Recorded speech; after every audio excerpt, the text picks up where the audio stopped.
Pujaca pujaniyana etam manggalam utama. Terpujilah Sang Bagawa yang Maha Suci, yang telah mencapai penerangan sempurna.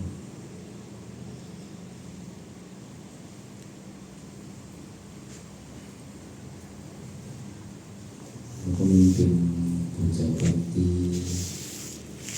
pengurus wihara Dharma Wijaya Perbat, Ibu Bapak Saudara-saudara sedama, terpujilah Sang Buddha, Namo Buddhaya. Adalah suatu hal yang patut untuk kita syukuri pada sore hari ini. Karena walaupun tadi sempat hujan yang cukup deras, tetapi hujan itu tidak lantas membuat ibu bapak enggan untuk untuk melanjutkan puja bakti di wihara. Ada rintangan, tetapi ibu bapak mampu untuk mengatasinya. Sehingga pada sore hari ini ibu bapak hadir untuk melakukan puja bakti, yaitu melakukan kebajikan-kebajikan. Ibu bapak saudara-saudara sedama, ada satu poin dhamma, pokok dhamma ini jika kita tidak hati-hati, ini berbahaya bagi kehidupan kita, yaitu tentang soal berbohong. Di salah satu kesempatan, Sang Buddha sampai menyatakan kalau seseorang ini telah terbiasa untuk berbohong, gemar berbohong, maka tidak ada satu perbuatan buruk pun yang tidak dapat ia lakukan. Sangat berbahaya sekali. Kalau kita ini sudah terbiasa berbohong, sudah gemar berbohong, tahu mengatakan tidak tahu, melakukan mengatakan tidak melakukan, melihat mengatakan tidak melihat, ini berbahaya. Kalau ini sudah terbiasa dilakukan, orang yang gemar berbohong, yang terbiasa berbohong, maka tidak ada keburukan yang ia tidak akan mampu lakukan. Maka itulah apa yang disampaikan Sang Buddha, yang ditekankan Sang Buddha kepada Rahula, patut untuk menjadi pedoman hidup. Diyakini bahwa Rahula adalah samanera pertama kali. Pada saat usia 7 tahun itu, Rahula ini sudah ditabis menjadi samanera. Keluarga ini memang luar biasa. Keluarga dari Sang Buddha ini luar biasa. Ayahnya telah mencapai kesempurnaan, tercerahkan sempurna, tidak damai di situ. Anaknya juga ikut menjadi cikal bakal adanya samanera, yaitu di usia 7 tahun. Ketika Rahula ini sudah menjadi samanera, kenapa menjadi yang kadang menjadi pertanyaan kita itu kenapa? Kenapa sampai Rahula ini walaupun usianya sangat belia, Sang Buddha sampai mengizinkan untuk menjadi seorang samanera. Ada sebuah percakapan yang menarik diceritakan antara Rahula dengan Sang Buddha. Pada saat itu, setelah Pangeran Siddhartha meninggalkan istana, 6 tahun berjuang di hutan Urwela untuk mencapai kesempurnaan. Dia ini setelah 6 tahun berjuang itulah akhirnya Petapa Gotama mampu mencapai pencerahan, menjadi sama Sang Buddha, mencapai kesempurnaan dengan usaha sendiri tanpa bantuan makhluk lain. Ketika Petapa Siddhartha ini telah mencapai kesempurnaan itu, menjadi sama sang Buddha Gautama, maka nama besarnya ini cepat sekali menyebar, cepat sekali. Bahkan dalam waktu yang singkat itu, pernyataan sebutan bahwa betapa Gautama ini telah mencapai kesempurnaan sampai ke telinga Raja Suddhodana, ayahnya. Ketika ayahnya Raja Suddhodana mendengar bahwa anaknya ini telah mencapai sama sang Buddha, telah menjadi Buddha, maka mengundang sang Buddha untuk kembali ke istana, kembali untuk ke Sakya, suku Sakya, kerajaan Kapilawatu. Tetapi diceritakan dari perjalanan sedikit demi sedikit, akhirnya secara singkat bahwa sang Buddha menerima undangan Raja Suddhodana. Itu pada saat 7 tahun setelah kepergian ketika Pangeran Siddhartha meninggalkan istana. Jadi selama 7 tahun itu sudah meninggalkan istana, dan setelah mencapai kesempurnaan itu, 1 tahun setelah mencapai penyempurnaan, kembali ke istana atas undangan dari Raja Suddhodana. Sang Buddha kembali ke kerajaan, ke Kapilawatu, disertai dengan 20.000 biku, diceritakan. Banyak sekali. Artinya dalam rentang waktu 1 tahun itu, antara Waisa telah mencapai kesempurnaan menjadi Buddha sampai kembali ke Kapilawatu, berarti sudah banyak sekali yang ditapis menjadi seorang biku.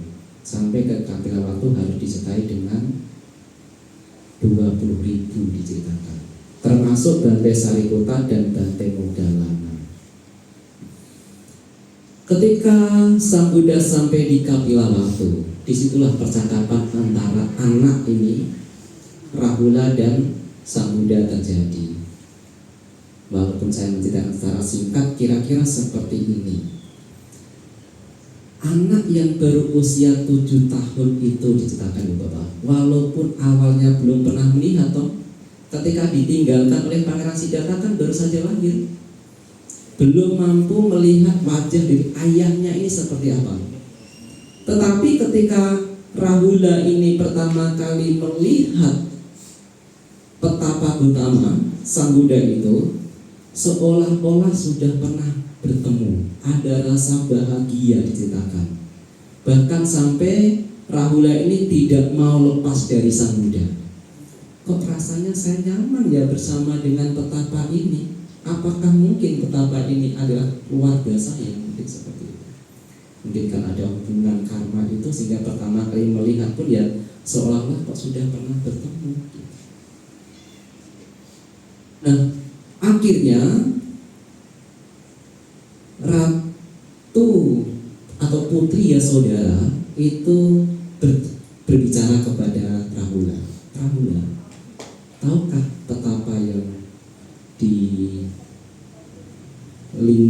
dilingkari atau disertai dengan banyak biku itu adalah ayahmu?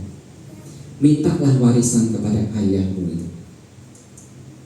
Maka ketika Rahula mendengar kata-kata dari ibunya itu, lantas Rahula ini menghampiri sang Buddha. Ayah, saya minta warisan. Apa yang dimiliki orang tua itu kan diserahkan kepada anaknya. Saya minta warisan. Itu yang dibicarakan Rahula. Pada saat itu usia baru 7 tahun. Sang Buddha berpikir, warisan dalam bentuk apa yang terbaik untuk Rahula? Kalau warisannya dalam bentuk materi, ya itu bisa membawa kebahagiaan juga. Tapi mungkin hanya bahagia di kehidupan saat ini. Dan kalau tidak hati-hati, justru kekayaan itu bisa menjerumuskan seseorang dalam penderitaan lama sekali. Kalau orang ini memiliki kekayaan yang besar, tetapi dia tidak bijaksana, ini menjadi bahaya sebetulnya. Kekayaan yang dimiliki ini justru bisa menjerumuskan dalam penderitaan yang jauh lebih panjang. Jangan berpikir bahwa kalau memiliki kekayaan itu luar biasa, bukan. Sang Buddha justru menunjuk kalau seseorang ini memiliki kekayaan tetapi dia tidak bijaksana, justru ini menjadi bahaya karena membawa penderitaan dalam jangka panjang.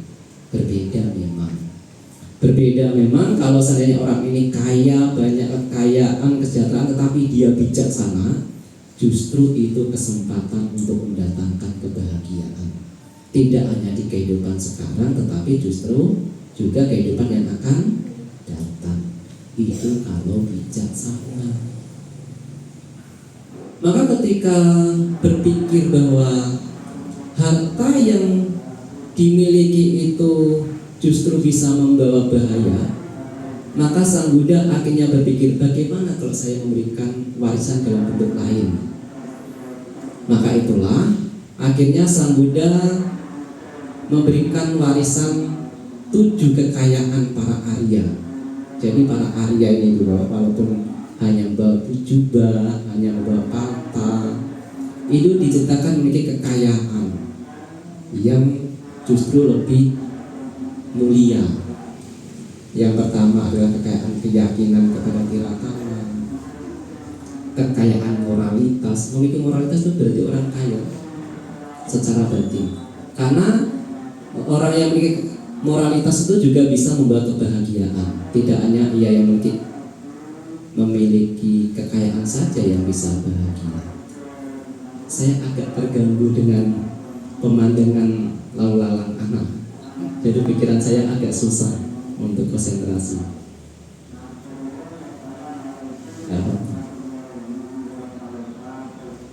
Nah, ketika Sang Buddha memberikan kekayaan dalam bentuk keyakinan kepada Tiratana dan Wisada, itu juga disebut sebagai kekayaan. Sila itu juga disebut sebagai kekayaan. Ada takut atau malu berbuat buruk, itu juga kekayaan. Takut akan akibat dari perbuatan buruk, itu juga kekayaan.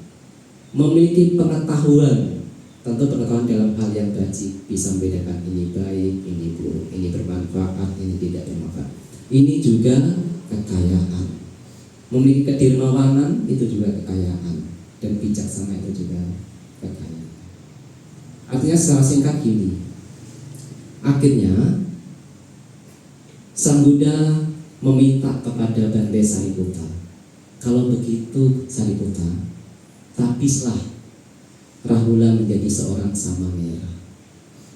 Itu sebagai warisan terbaik dari orang tua menurut Sang Buddha. Di usia yang 7 tahun itu, akhirnya Rahula ini ditapis menjadi Samanera. Ketika Rahula ditapis menjadi Samanera, Raja Suddhodana begitu sangat sedih menemui Sang Buddha dan menyatakan, kasih sayang orang tua kepada anak itu sampai masuk ke dalam tulang. Saya sudah mendapatkan kesedihan ketika anak saya Pangeran Siddhartha harus meninggalkan istana. Saya juga sedih ketika Pangeran Nanda ini juga menjadi biku. Sekarang ditambah lagi Pangeran Rahula ini juga meninggalkan kehidupan sebagai berumah tangga menjadi seorang Samanera. Saya sedih. Itu Raja Suddhodana.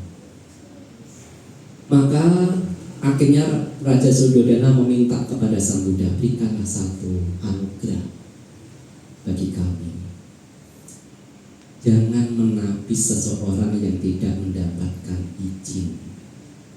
Oh, biasanya maka kalau ada yang menjadi Samanera, maka ia harus membawa izin, apakah dari orang tua, apakah dari wali.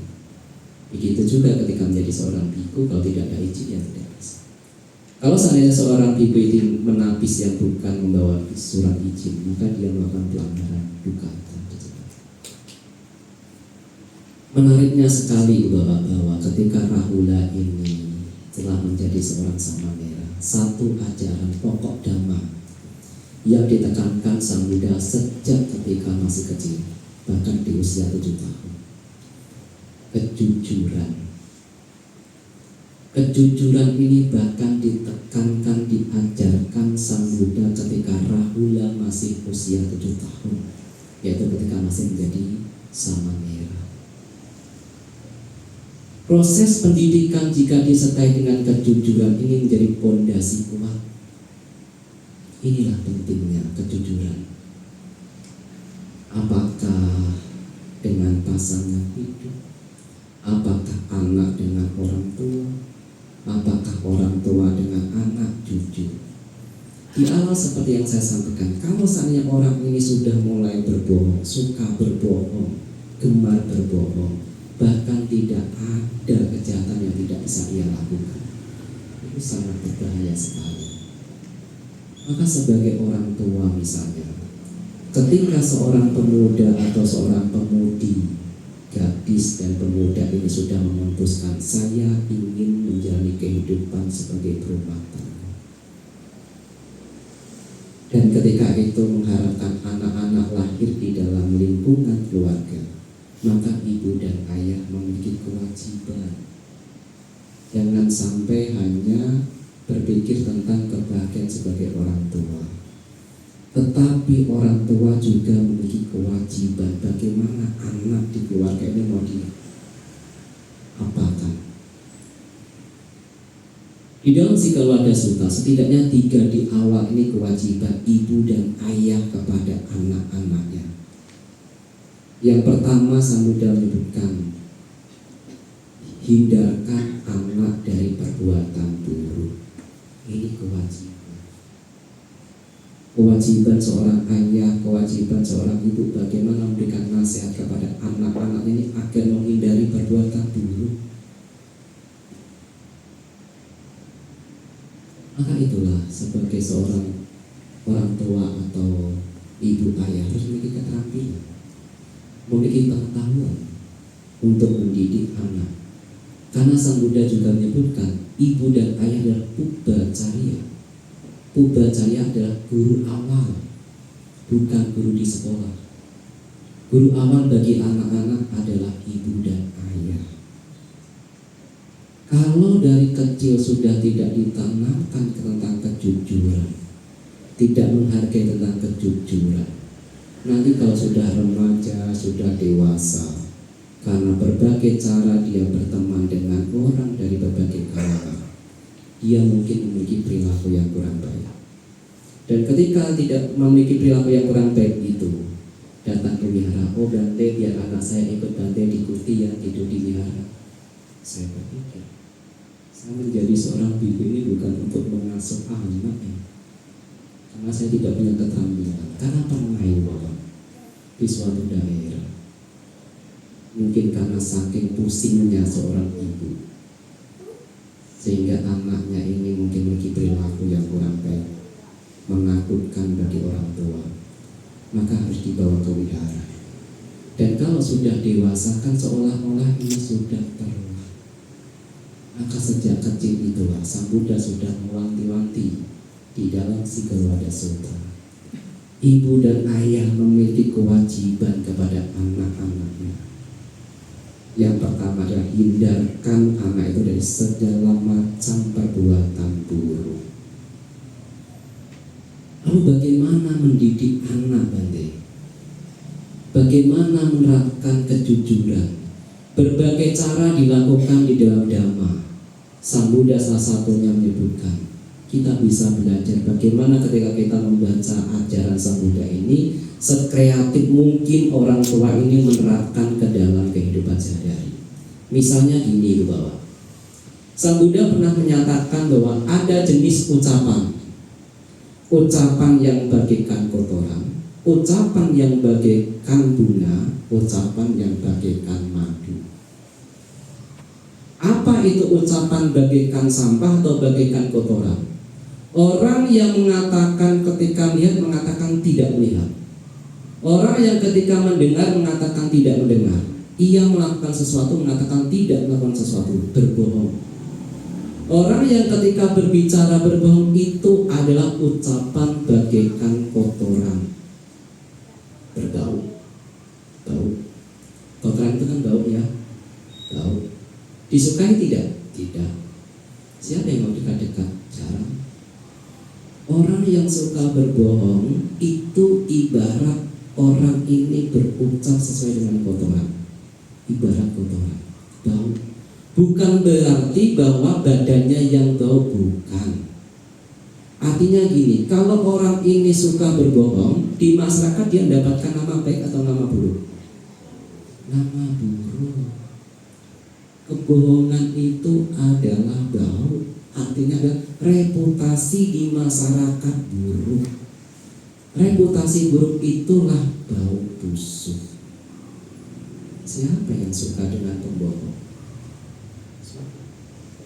Sulit mencari orang yang suka dengan orang yang suka berbohong. Lalu bagaimana agar anak ini bisa mengingat ajaran-ajaran yang disampaikan orang tua? Misalnya, ketika sedang berjalan-jalan anak dan orang tua ini, ketika itu orang tua melihat ada kotoran, apakah kotoran sapi atau kotoran kambing atau kotoran ayam. Setelah itu ketika dilihat kan, nah, lihat enggak itu kotoran? Iya, saya lihat. Nah, kamu suka enggak kotoran itu? Enggak. Berbau wangi atau busuk-busuk? Seperti itulah. Kalau Anda suka berbohong, nanti seperti kotoran. Anda akan hindari banyak orang. Anda akan bikin nama buruk. Mau? Tidak. Maka hindari berbohong. Kan seperti itu.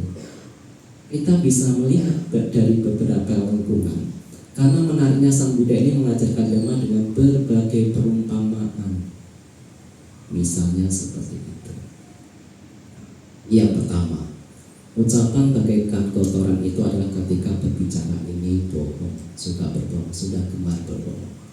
Lalu yang kedua, Sang Buddha menyebutkan ada ucapan yang bagaikan bunga. Bunga ini ya indah, bunga ini ya harum, disukai banyak orang. Anak-anak sampai orang tua suka bunga. Ketika ulang tahun dikasih bunga, juga bunganya disimpan sampai 3 hari, busuk juga masih disimpan. Karena begitu sangat bahagianya menerima bunga. Dapat bunga indah, wangi, digemari banyak orang. Seperti itulah Sang Buddha menyebutkan orang yang jujur itu kata-katanya seperti bunga. Tahu mengatakan tahu, tidak tahu mengatakan tidak tahu. Jujurlah pokoknya. Kalau kita jujur ini berarti kita berbicara seperti bunga. Orang jujur di masyarakat ini disukai atau dihindari?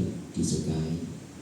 Disukai banyak orang, dipuji banyak orang. Itu reputasinya meningkat. Reputasi baik di masyarakat itu berbau harum. Itulah bunga. Seperti halnya bunga. Lalu ketika anak ini diajak ke wihara untuk membawa bunga untuk dipersembahkan kepada altar, ibu bapak biasa mempersembahkan bunga tidak di altar.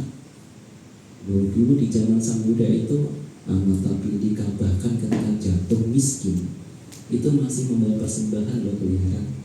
Setidaknya diceritakan tanah itu dibawa ke wihara. Kan pedagang tuh kan Anathapindika ceritanya. Jadi kalau pedagang itu mengumpulkan tanah-tanah subur dari berbagai wilayah dibawa pulang. Nah ketika Anathapindika suatu ketika ini jatuh miskin, tidak berhenti untuk berdana kepada wihara. Walaupun tidak punya uang, tidak punya kesejahteraan, tanah ini dibawa ke wihara. Untuk apa? Dibuat pupuk pohon yang ada di wihara. Dengan berpikir, siapa tahu nanti ada para biku yang duduk di pohon ini, kalau pohon ini rindang, ini membawa manfaat. Itu juga berdana membawa tanah. Biasanya ada yang membawa pelita, ada yang membawa bunga. Nah ketika ibu ayahnya bersama-sama ini membawa bunga, biasanya itu kalau di Dhammacakka itu sering, apalagi di Uposatha, penuh altar itu dengan bunga. Ibu bapak kalau suatu ketika mungkin ke wihara Dhammacakka di Jakarta, saat Uposatha ini penuh altar ini penuh dengan bunga sebagai penghormatan, sebagai rasa bakti kepada Tirtha. Ketika ibu, ketika ayah beserta anak ini mempersembahkan bunga di altar, setelah itu ditanya, bunga ini indah tidak ya? Dan harum tidak harum? Begitulah. Nanti kalau di dalam kehidupan ini Anda ini jujur, Anda seperti bunga, indah, wangi, disukai banyak orang. Siapa tahu ini bisa terngiang-ngiang sampai jauh ke belakang nanti. Memberikan contoh dengan bentuk nyata. Bunga ada, wangi, mungkin saja bisa diingat. Saya pernah itu Bapak, pernah mengingat. Mungkin 30 tahun yang lalu sudah ketika menjadi masih SD. Ketika upacara itu bendera, ada seorang guru yang bercerita. Tapi saya lupa guru ini siapa, tapi ceritanya masih ingat. Ia bercerita tentang ada seorang pemuda yang ketika itu lahir di keluarga yang begitu sangat miskin. Pemuda ini ingin berjuang meninggalkan kampung tersebut, merantau berjuang. Akhirnya di dalam perjuangan dia merantau itu, dia menjadi salah satu orang yang sukses, sehingga memiliki istri juga, memiliki kekayaan yang besar. Ibunya yang di kampung ini kan berharap itu sudah lama anak saya kok tidak pulang. Bagaimana kabarnya? Bagaimana kehidupannya? Akhirnya dicari bahwa ibu yang sudah tua renta ini, yang sudah sepuh ini, mencari keberadaan anaknya dengan cara bertanya-tanya, di mana anak saya? Akhirnya ketemu. Ketika ibu ini bertemu, anaknya ini sudah menjadi orang yang sukses. Begitu bahagianya dia, wah anak saya sukses, sudah memiliki kekayaan yang besar.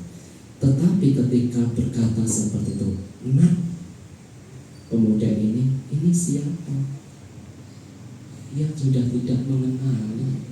Walaupun dia mengenali, tetapi tidak mengakui dia adalah ibunya. Sehingga meminta orang untuk usir orang tua ini. Dia mengaku-ngaku saya sebagai anaknya, padahal dia tahu bahwa dia adalah ibunya.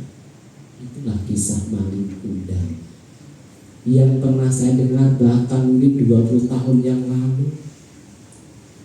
Walaupun tidak secara rinci ceritanya seperti itu, tapi saya ingat ini adalah maling kundang yang diceritakan oleh guru. Ibu Bapak jangan pelit untuk berbicara nasihat kepada anak-anak. Ketika mau tidur misalnya, berbicara nasihat-nasihat yang membawa moral yang besar. Kalaupun seandainya maling kundang itu bukan suatu kisah yang nyata, tetapi bagaimanapun juga berperilaku buruk kepada ibu itu adalah suatu perbuatan yang buruk. Bahkan Sang Buddha juga menyatakan kok, kalau seandainya ada seorang anak yang memiliki usia 100 tahun, memanggul ibunya di pundak sebelah kanan, ayahnya di pundak sebelah kiri, kemana-mana dibawa, ini juga belum membalas jasa budi baiknya. Artinya seorang ibu dan ayah ini jasanya begitu sangat besar. Nah kalau kita ingin melakukan hal-hal buruk, mencelakai ibu dan ayah yang memiliki jasa besar, ya celakalah bagi kita. Apalagi kalau sampai hal buruk terjadi. Tapi saya berharap jangan sampai lah kita ya. Apa hal buruk yang terjadi? Kalau sampai memperpendek usia ibu atau ayah. Sudah ada cerita di dalam Tipitaka, pintu kesucian di kehidupannya sudah tertutup. Hati-hati bagi yang masih punya ibu dan ayah. Ada 5 disebutkan perbuatan ini yang bisa menutup untuk pencapaian kesucian. Yang pertama adalah membunuh seorang arahanta. Ini agak sulit untuk kita lakukan karena kita sulit untuk bisa bertemu dengan arahat di zaman sekarang. Yang kedua adalah melukai seorang Buddha, sama Sang Buddha. Ini juga tidak mungkin karena sama Sang Buddha telah parinibbana. Yang ketiga adalah memecah belah sangga. Ibu bapak sulit untuk memecah belah sangga. Yang bisa memecah belah sangga adalah seorang biku. Aman ya Bu. 3 perbuatan ini sudah aman.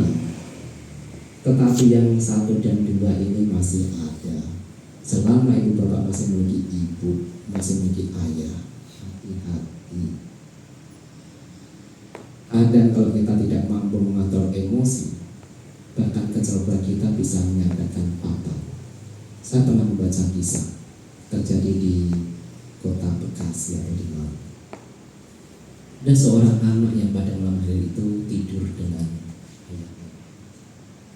Ketika malam hari ayahnya ini mengeluarkan suara ketika tidur. Anak ini ambil barang, pukul ayahnya. Keburukan kadang bisa terjadi kapan saja.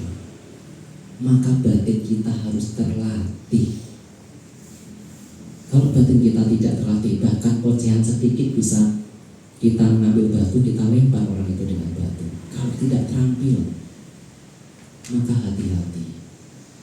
Hati-hati dengan pikiran kita, hati-hati dengan batin kita. Bahkan ucapan orang lain atau ketika kita melihat sesuatu, itu bisa menimbulkan hal buruk, bisa kita lakukan. Hati-hati, maka itu ibu dan ayah harus menasehati. Yang pertama tadi adalah jauhkan anak-anak dari perbuatan buruk. Bagaimana caranya untuk mencegah itu? Dari ucapan misalnya, tanamkan tentang kejujuran. Kalau ibu bapak mampu menanamkan kejujuran kepada anak-anak, ini Anda kalau jujur seperti bunga loh, kata-katanya loh. Anda akan disayang, Anda akan dicintai, Anda akan digemari banyak orang. Reputasi Anda harum di masyarakat. Itu kalau Anda jujur. Itulah kata-kata bagaikan bunga. Yang ketiga, Sang Buddha menyebutkan ada kata-kata bagaikan madu. Madu ini manis. Siapa yang tidak suka madu? Wah, semua juga ini. Kata-kata bagaikan madu adalah kata-kata yang diucapkan dengan penuh kasih sayang. Kata-kata yang disampaikan dengan penuh cinta kasih, tanpa disertai dengan kata-kata kasar, tanpa disertai dengan kata-kata penuh kebencian. Mampu tidak kita ini ketika berbicara ini dengan kata-kata yang penuh kasih sayang? Kalau kata-kata yang kita ucapkan karena didasari oleh rasa kasih sayang, maka yang keluar adalah pujian misalnya. Yang keluar adalah kata-kata yang manis tanpa harus menjatuhkan, tanpa harus merendahkan. Lalu ketika kebetulan dalam satu keluarga kebetulan minum bersama, pada saat itu minum madu dicampur dengan air. Ketika itu bertanya kepada anaknya, manis tidak air ini? Manis mah. Tahu tidak ini air apa? Ini air madu. Kalau nanti kamu ini bicaranya baik, sopan, lembut, Anda nanti ucapannya bagaikan madu, akan disukai. Orang-orang masih akan menginginkan, ayo bicara lagi. Seperti itu. Berbagai cara telah ditunjukkan oleh Sang Buddha bagaimana cara mengubah perilaku yang kurang baik menjadi baik. Termasuk ada 3 ucapan tadi. Ucapan bagaikan kotoran, ucapan bagaikan bunga, ucapan bagaikan madu. Ibu bapak tinggal pilih mau yang mana. Lalu bagaimana Bante, saya ini seorang anak, ibu saya ini kata-katanya kasar sekali, penuh dengan kemarahan. Bagaimana cara saya mengubah kata-katanya ini yang kasar menjadi baik? Ada kisah menarik di zaman Sang Buddha tentang Bodhisatta. Kisah-kisah Sang Buddha, kehidupan Bodhisatta ini patut untuk kita jadikan renungan Bapak, untuk dalam menjalani kehidupan sehari-hari. Saya pernah membaca salah satu kisah di Jataka. Salah satunya adalah sebetulnya kisah ini diawali dari seorang menantu dari Anathapindika. Jadi Anathapindika ini memiliki mantu namanya Sumana. Karena Sumana ini adalah adik dari Wisaka, orang kaya, ia menjadi orang yang sombong. Karena kedudukannya, karena keluarganya, karena kekayaannya, itu mampu membuat dia menjadi orang sombong. Suatu ketika Sang Buddha ini sedang ke rumah dari Anathapindika. Ketika sedang berada di rumah itu seperti pasar, Ibu Bapak, dikatakan Sang Buddha, kok rumah ini seperti pasar, ramai sekali. Ada apa berumah tangga? Oh, itu menantu saya, Bante. Kenapa? Aduh, susah, Bante, menantu saya ini kasar sekali. Sudah dikasih nasihat kasar sekali kepada pembantunya, kepada suaminya, kasar sekali, Bante. Panggil Sumana datang. Itu hebatnya Sang Buddha. Ketika Sumana hadir di depan Sang Buddha, Sang Buddha menjelaskan tentang 7 jenis istri. Tapi saya malam sore hari ini tidak menjelaskan tentang 7 jenis istri itu. Ibu Bapak membaca sendiri. Ada 7 jenis istri. Sang Buddha menjelaskan di dalam Anguttara Nikaya. Jenis istri pertama, jenis istri kedua, ini apa kisahnya. Lalu ketika Sang Buddha menjelaskan tentang 7 jenis istri itu, Sumana yang tadinya kata-kata kasarnya berubah 180 derajat. Tidak kasar lagi, kata-katanya penuh dengan kebaikan, sehingga orang-orang sampai kagum, kok bisa ya Sang Buddha mampu menundukkan orang yang begitu sangat kasar, mengubah perilakunya begitu sangat baik. Ketika Sang Buddha mendengar itu, Sang Buddha mengatakan, bukan hanya di kehidupan sekarang saya mampu menundukkan Sumana untuk berbicara, tidak, berbicara agar mengubah cara bicaranya yang ternyata kasar menjadi baik. Di salah satu kehidupan yang lampau, nah ini yang saya menceritakan bagaimana cara untuk menasihati orang yang tadinya kata-katanya kasar menjadi baik. Pada saat itu Bodhisatta ini terlahir di kerajaan sebagai seorang pangeran, memiliki seorang ibu yang cerewet sekali, diceritakan cerewet sekali. Ibunya ini cerewet, ya pokoknya cerewet, kata-katanya kasar. Ketika ayahnya telah wafat, maka Bodhisatta ini naik ke menjadi raja, menjadi pemimpin. Tapi Bodhisatta ini tidak lantas memberikan nasihat ini langsung gitu, harus tahu waktunya kapan sih gitu. Walaupun ibu saya ini kasar, walaupun ibu saya ini kata-katanya cerewet, tapi saya harus tahu kapan waktu untuk memberikan nasihat. Seorang bijaksana tidak akan lantas memberikan nasihat bukan di waktu yang tepat. Dia pokoknya kasih nasihat ya, nanti tidak bisa masuk.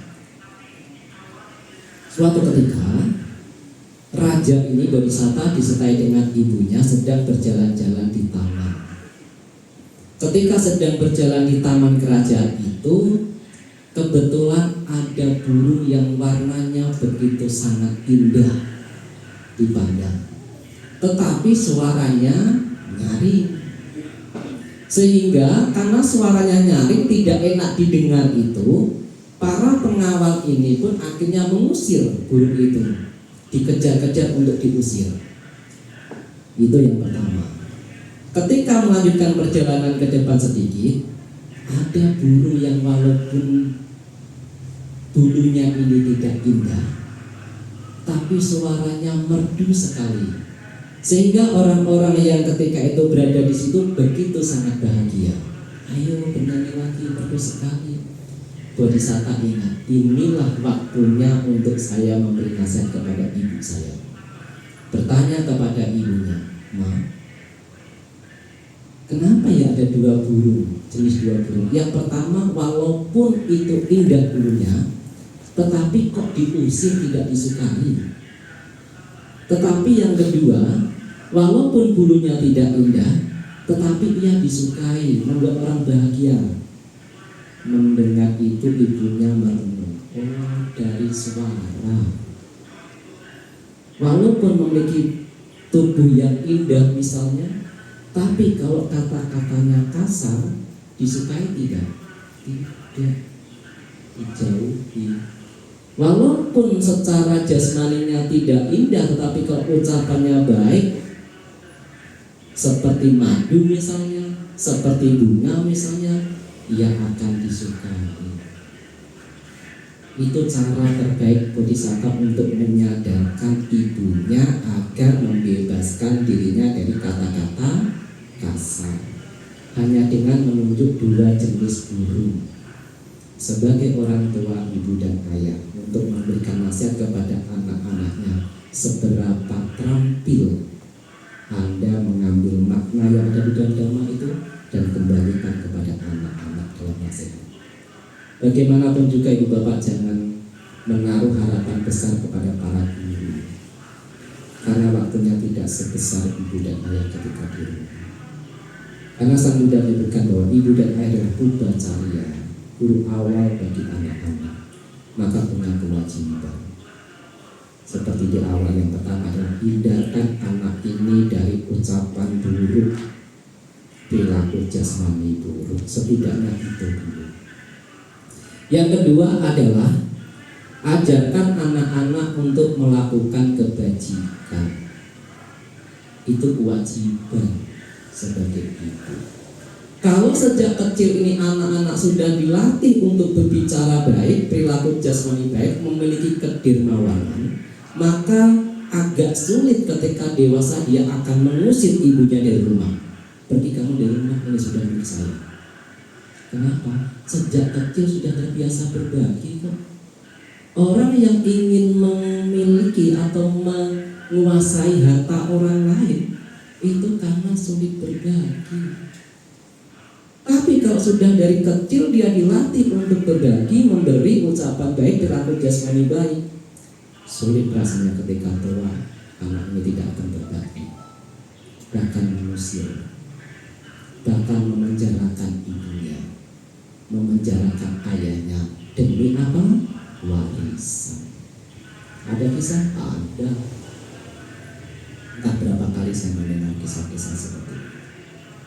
Maka dari kecil anak harus dibiasakan hindari berbohong, hindari membunuh, hindari mencuri. Itu dulu. Ajarkan untuk jujur, ajarkan untuk berbagi. Ini saya memberikan 2 potong roti loh ya, nanti yang satu dibagi ke temannya. Bisa? Bisa. Kebetulan suatu misal neneknya, kakeknya ini dekat dengan rumah, cucu ini harus dibiasakan. Kita hari ini masak, yang separuh kasih neneknya, anak yang disuruh memberikan. Bisa? Bisa. Artinya dilatih untuk berbagi, dilatih untuk memberi. Tidak usah yang jauh-jauh dulu. Neneknya, kakeknya, saudara tua, mungkin pamannya, tantenya, itu dulu gak apa-apa. Apakah ketika kita memberikan itu kepada nenek, kakek, paman, saudara itu termasuk kebajikan? Ya, itu kebajikan. Bukan berarti kalau perdana diberikan kebiasaan baru kebajikan. Kalau diberi kepada orang terdekat bukan kebajikan. Ya, bukan seperti itu.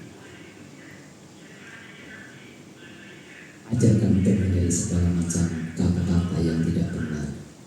Ajarkan untuk menghindari segala macam perilaku jasmani tidak benar. Ajarkan untuk berbicara jujur, ajarkan untuk berperilaku baik, berbagi misalnya. Dan yang ketiga, kewajiban ibu dan ayah memang harus memberikan pengetahuan, memberikan keterampilan kepada anak. Itu juga kewajiban. Ketika anak-anak ini memang atau ibu ayah ini dirasa keterampilannya kurang, pengetahuannya kurang, maka memang harus mencari orang untuk mendidik, untuk memberikan pengetahuan. Sebagai penutup, bagaimana rumah tangga Anathapindika itu juga begitu sangat cerdik, begitu sangat terampil dalam mendidik anak. Menurut saya seperti itu. Ketika saya membaca kisah ini, saya merenungkan begitu sangat cerdik, begitu sangat terampil ya Anathapindika ini dalam mendidik anak. Dikisahkan ibu bapak, Anathapindika ini memiliki 3 anak, 2 wanita, 1 laki-laki. 2 anaknya yang perempuan ini bahkan mengikuti ayahnya, begitu berbakti kepada tirakannya. Bahkan ada 1 anak yang pencapaian spiritualnya lebih tinggi daripada Anathapindika. Kalau Anatabhidika mampu mencapai Sotapanna, bahkan ada satu anaknya perempuan yang sudah mampu mencapai Sakadagami. Tetapi ada satu anak yang laki-laki bernama Kala. Kala ini belum memiliki keyakinan kepada Tilatana. Walaupun ayahnya ini begitu berbakti kepada Sang Buddha, kakak-kakaknya itu berbakti kepada Sang Buddha, tetapi Kala ini tidak berbakti, tidak memiliki keyakinan kepada Tilatana.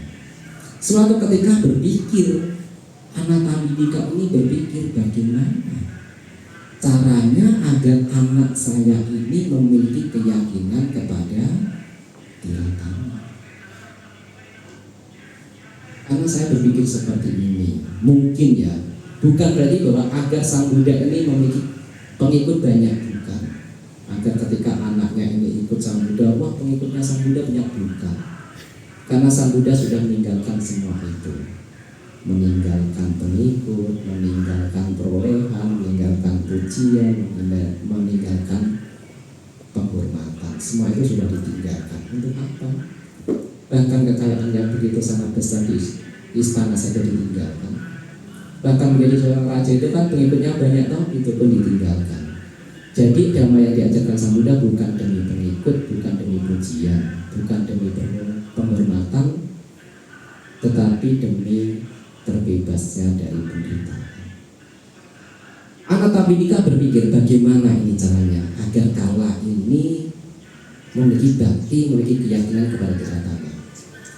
Ketemu, akhirnya dipanggil Kala. Kala, kalau Anda Kala mau datang ke wihara, saya kasih hadiah 100 keping emas. 100 keping emas diberikan kepada Kala. Kala pada saat itu masih kecil, tentu diberi hadiah senang sekali. Baik, saya akan datang ke wihara, ke Jetavana. Ketika itu datang ke wihara, tapi datang ke wihara demi hadiah. Nah, ketika sudah sampai di wihara, ya sudah, duduk-duduk, mungkin tidur, mungkin lari-larian, ya sudah, selesai pulang. Ketika sampai di rumah, Kala merengek, mana hadiahnya? Saya sudah sampai di wihara. Anatabhidika berpikir, oh anak ini belum mendapatkan manfaat ketika datang ke wihara. Tapi sebagai seorang ayah tidak lantas berhenti sampai di situ. Berpikir lagi. Kemudian Anatabhidika memanggil lagi Kala. Kala, kalau Anda mau pergi ke wihara dan mendengarkan dhamma, hafal syair yang disampaikan Sang Buddha, saya akan memberikan 1000 keping emas ditingkatkan. Kala bahagia akan mendapatkan hadiah, datang ke wihara. Tapi itulah keberuntungan bahwa bisa bertemu dengan sama Sang Buddha. Apalagi seseorang itu memiliki kebijaksanaan, itu momen yang paling menguntungkan. Tidak ada momen yang lebih menguntungkan daripada bertemu dengan sama Sang Buddha. Itu ada di dalam Anguttara Nikaya. Sang Buddha hanya menunjuk satu momen ini begitu sangat menguntungkan, sangat berharga. Ketika seseorang ini bijaksana dan bertemu dengan sama Sang Buddha, selebihnya Sang Buddha tidak menunjuk bahwa momen itu menguntungkan. Apakah sekarang kita menjadi manusia yang menguntungkan? Kalau merujuk kepada Tipitaka, belum, karena kita tidak bertemu dengan sama Sang Buddha. Tetapi kalau kita mempraktikkan ajaran dari Sang Buddha, walaupun dengan susah payah, walaupun dengan mungkin air mata bercucuran, kok tidak sampai-sampai saya praktek, tapi tetap harus beruntung. Ketika Kala datang ke wihara, Sang Buddha mengetahui apa yang terjadi dan melihat bahwa Kala ini sudah siap baginya. Itulah kesempatan untuk bagaimana Sang Buddha mengajarkan dhamma yang lebih tinggi, 4 kebenaran Arya. Setelah mendengarkan 4 kebenaran Arya, Kala mampu mencapai Sotapanna. Ketika di esok harinya, karena malam itu Kala tidur di wihara, Pindapata mengikuti Sang Buddha ke rumah Anatabhidika. Ketika di dalam perjalanan Kala berpikir, semoga ayah saya tidak berbicara tentang hadiah di hadapan sang Buddha. Malu saya. Pikirannya Kala ini di dalam perjalanan ketika pulang ini, semoga ayah saya tidak berbicara tentang hadiah di hadapan sang Buddha. Malu. Tetapi ketika sang Buddha dan Kala ini sampai di rumah Anathapindika ini melihat kok gerak-gerik Kala kok mencurigakan, berbeda dengan yang lalu. Kalau hari-hari yang lalu bahkan dia tidak mau makan sebelum hadiah itu diberikan. Tapi hari itu justru Kala ini seolah-olah menolak. Apa sih Pak yang dibicarakan? Menolak.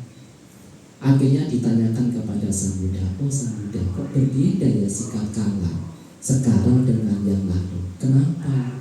Kalau yang lalu ini bahkan Kala tidak mau makan sebelum hadiah ini diberikan, tapi kok sekarang mau dikasih hadiah kok seolah-olah menolak. Itulah, bahkan kekayaan yang dimiliki atau penguasa dunia Raja Sarawati tidak ada 1/16-nya kebahagiaan daripada kebahagiaan seorang Sotapana. Jadi kebahagiaan Sotapana ini lebih tinggi daripada kebahagiaan tentang harta. Lebih tinggi kebahagiaannya hanya menjadi penguasa dunia Cakrawati. Tidak ada 1/16-nya disebutkan oleh sang Buddha. Maka Kala ya sudah, harta adalah bukan satu-satunya cara untuk mendapatkan kebahagiaan. Nah, inilah ibu bapak saudara-saudara sekalian yang bisa saya sampaikan pada sore hari ini. Ibu bapak saudara pada sore hari ini telah hadir. Tapi bagaimanapun juga kehidupan sebagai berumah tangga memang sibuk. Dari pagi, siang, sore, malam, bahkan kadang masih bekerja, masih berpikir tentang pekerjaan. Tetapi sesibuk apapun seorang berumah tangga dan masih mau berbuat kebajikan, itu patut mendapatkan pujian. Karena bagaimanapun juga kehidupan yang akan datang atau kehidupan di masa-masa yang akan datang, 1 tahun yang akan datang, 2 tahun yang akan datang, hanya ditentukan oleh kebajikan-kebajikan yang kita lakukan di saat ini, saat yang lalu. Apa yang kita lakukan pada hari ini atau di hari-hari yang lalu itu bisa mengubah hidup ibu bapak dalam 1 tahun yang akan datang atau 2 tahun yang akan datang. Maka walaupun ibu bapak sibuk tentang pekerjaan, mengurusi kehidupan rumah tangga, tapi tidak lupa melakukan hal yang baik. Karena hanya itu yang bisa menjadi berkah kehidupan kita. Berbuat keburukan berdekatan dengan penderitaan, berbuat kebajikan berdekatan dengan kebahagiaan. Itulah karma. Tetapi kalau sudah banyak berbuat baik tetapi masih menderita, itulah agar kita diajarkan untuk segera keluar dari kehidupan ini. Sebesar apapun kebajikan yang kita lakukan, pada akhirnya kita juga akan mengalami penderitaan. Karena kebahagiaan tidak ada yang kekal abadi. Itu membuktikan bahwa kita harus segera keluar dari kelahiran. Kalau kita tidak lahir kembali, maka tidak ada penderitaan, bebas dari penderitaan. Demikian yang saya sampaikan. Semoga ibu bapak senantiasa memiliki kesehatan yang baik. Semoga semua makhluk berbahagia. Sadu, sadu.